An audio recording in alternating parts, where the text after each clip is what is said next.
siyabona umsakazo sonke naye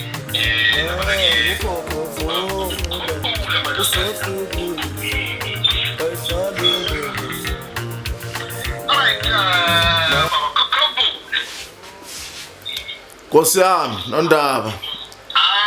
Uzokhuluma noSiyaseme manje ngoba usulive ususemoyeni. Yebo seme Makhosani neNanda FM neZulu Natal naye wonke umuntu omzansi siyabonga kakhulu siyababingelela abalaleli naye wonke umuntu. Yazonke sikhoqweni lapha lamakhoqweni angithi usukuthatha into yesintu ngoba yasikwazi ukufaka irice oqokweni. Injalo Nkosi yami sifake isalad. Uyabona. Manje namhlanje uthi ufuna ukusifundisa ake sikhulume namhlanje ngami kusiyane nenkolo ukuthi ithini into kanti uma ngabe usufuna kubhekwe mina nenkolo namhlanje. Ngithi mina umuntu nenkolo awukwazi ukungabi kuyo. Uyabona lento angisho ngenkani Nkosi yami mangithi mina umuntu nenkolo akakwazi ukungabi kuyo. Leyo nto iyazenzakalela yodwa imvelo indalo. Uyabona mlaleli uKhokhovula ngumela pho umdabu. uKhokhovula inzululwazi makuza kwezesintu nendaba zikamoya. Leyo angingabazi umuntu angangibuza noma yini noma nini. Ma ihamba nezikamoya nomuntu nenkolo yomuntu ngizoyiphendula ekakhulu ma ihamba ngokomAfrika. Uyabona mangithi awukwazi ukungabi kuyo inkolo. Ngibone abantu abaningi abaye bahlamukela inkolo. Basikhuluma ngenkolo phela umuntu akafunde nje azi kahle ukuthi angizange ngasho ukuthi inkolo thizeni. Yebo sineyethu esiziqhayisa ngayo yesintu yabantu nje yomuntu webala lempisholo. Kodwa inkolo esindiya inkolo amaHindu amaMuslemu inkolo yobuKristu inkolo ziningi nje ezinye zazala ezinye lapha. Kodwa ngizozama ukugcila kakhulu nomuntu. Umuntu uye walahleka kakhulu waba ngumhlamuki wobuyena ngokuhlamukela inkolo zakhe. Omunye ubaleka kuyo lenkolo ayiyeke alwe nayo athi ngoba imhluphekisile noma kukhona okunye okungayenzekanga abekulindele noma ube naloko ukuthi ulindele okwedlulele okungayenziwa kuvele ngemphumela yokukholwa kwakhe. Asikholelwa enkolweni zethu ukuthi sibhadalwe. Uzobhadalwa ubani kanti ngoba phela inkolo sikholelwa emoyeni. Umoya uzokubhadala. Yebo usungakubhadala umoya ngiyangibuke kwabanye abanobizo engenwe yiyo leyo moya leyo uselapha abantu bayambhadala. Kodwa asibuye sibuke futhi ukuthi ngokwendalo nemvelo yomuntu akuzange kwadalwa ukuthi hayi umuntu kufanele vele abe nobizo ukuze abe nemali. Kuba ubizo nje lulodwa imali bese iba isidingo sokuthi kumele ubudlile phela uphile ukuze lolo bizo luhlale emntini ophilileyo nongakhathazeka ngemoyeni ukuze enze okobizo. Kunabantu abaningi Nkosi yami mlaleli lapho weNanda FM uZulu wonke naye wonke olaleleyo engiye ngayibona ngenkolo yomuntu. Kunalabo abazibiza ngesilungu bathi abakholwa bona ngama-atheist. Uyazi umuntu wakithi ompisholo uhambe ekopela into engiyangizibone lapha. Into engiyabe ngizibone lapha siyazi inzima kakhulu. Abantu sebebiza lawo magama uzethu singama-atheist. Kuyabe kusho ukungakholelwa. Kodwa ebusuku mase ngilela abantu abamvusa kakhulu yibo la ama-atheist akhona laba abazibiza ngama-atheist ngoba phela akafuni abantu bambone ukuthi uyenza kimi ukuze avuke kusasa endithuka lapha etena akakholwa. Vele inkolelo into engekho. Ngase ngizobona imphumela enje. Nanga umuntu uyahamba omunye uyahlola. Mayifika uyatshelwa wena unobizo. Babe mtshela ukuthi unobizo sejabule sefile ukuthi hayi senzoba inyanga ngibe ngumprofeti ngidle nje inkukhu zabantu nezimbuzi lezi ngithengisa iziwasho kube yibutamtama. Kanti akabuzange elangeni ungenwe yimimoya ehlangahlangene kuye ebidinga inzululwazi ezizoxazulula zisuse zigqoshe eminye njengoba babeshabelungu abanye bathi bayibhanisha le moya eminye ingasebenzi kumuntu besho ukuyigqosha. Okhokho bethu abazange bavele bathatha konke kwakuyimoya inkolo nenkolelo yabo babe ihluzisisa ukuthi kuyini okudingeka empilweni yakhe ukuze aqhubeke.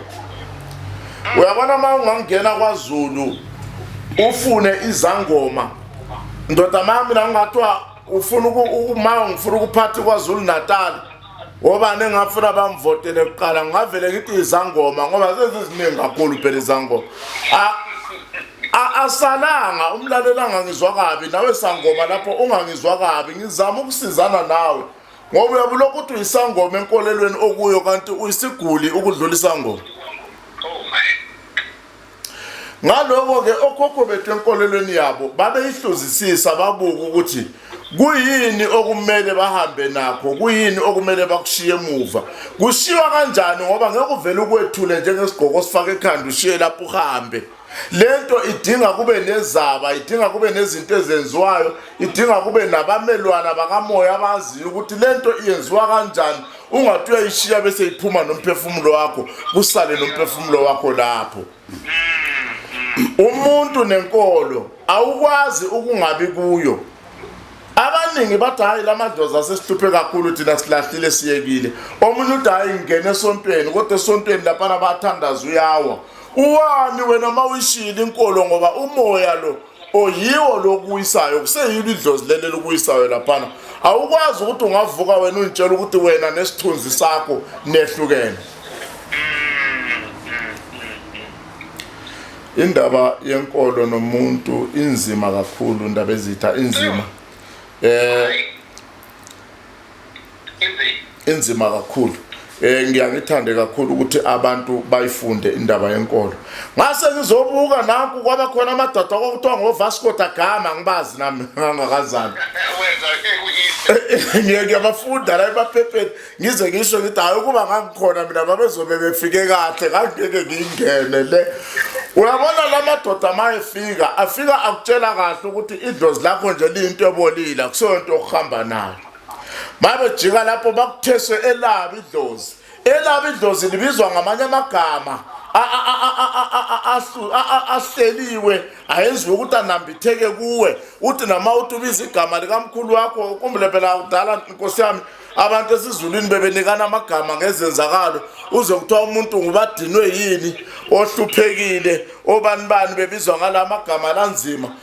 Umuntu azasabe ngempela ukulibiza likayise afunelele lika Joshko nelika Sibanibani. Ngesikhathi kwenzeka lokho usephumile enkolweni yakhe. Umuntu nenkolo awukwazi ukungabi kuyo. Ngikhuluma namhlanje kunabantu abahlutshwa imimoya emakhaya abanye bathi bahlutshwa izilwane. Kodwa mawusuye wayehlolisisa kahle ezinyangeni ezineqiniso hayi lento siyagcwala kulomhlaba uShaka Zulu wayezoyicibishela ngentshumentshu la ecabangweni aphungule udoti ngaleso sikhathi ngoba wakwenza lokho sizokhuluma ngaye ngelilanga. Uyabona ndaba ezitha mawusuthole izangoma zangempela sizokutshela isangoma ukuthi hayi wena awuthakathwanga ngumthakathi umthakathi wakho wena nguwe. Wena nenkolo yakho awukwazi ukungabi kuyo. Awuqabananga nomthakathi lo makhelwane nalesalukazi esimbe ebusweni othi sikuthakathile. Wena uzithakathile ngempi obenayo ngokuhlamuka ngokuphuma kwizimiso zedlozi lakho nengelozi yakho eqinile. Omunye ngathithwa igama elithi ingelozi nedlozi into eyodwa kuyikuthi ngale babezothi idlozi belithatha phi lelo gama ewathi angels ingelozi.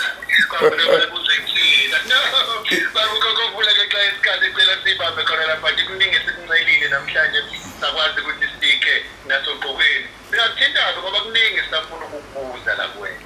Ungavele uthi Khokhovula traditional healer ku YouTube bese uthi Khokhovula Gundabaloyi lapho kubo Facebook uthi 073 037 3093. Imfundiso le ngoba isele nje emoyeni ngenxa yesikhathi abantu bangangena ku Facebook yami inegama lami lokuzalwa nje uLen Mothon Ndebele. Ungangena lapho ngifundisa umuntu kakhulu ngendaba zikamoya azabona ukuthi kumele ayeke ukuzithakatha ngokuhlamuka ehlamukela indaba zesiko lakhe isintu sakhe idlozi lakhe naloko kumgcinile. Kodwa ngikhuthaza abantu ngithi mana kuloko okukusebenzelayo manje ungavumi nje ukubhayiziswa yimina. Akube kanjena Nkosi yami nginento ebizwa ngokuthi spiritual gathering ngicela ukutshontsha nje lo mzuzwana. Spiritual gathering Khokhovula spiritual gathering lapha eWitbank izoba khona mhla ka 27 uAugust yenalo. ngiyabuya lapha eThekwini ngizokwenza i-spiritual gathering sihlangana njengabantu bamasonto kodwa sifundisana ukuphahla sithandaza ndawonye kubo khokho ngoba abantu balahlekile abasakwazi ukuzenza lezi zinto bayenza izinto eziphambene baze baqabane nabo khokho babemsamo benza izinto okungayisizo. Ngiyabonga okuhle kodwa mhlobo wami waseNanda. Danko.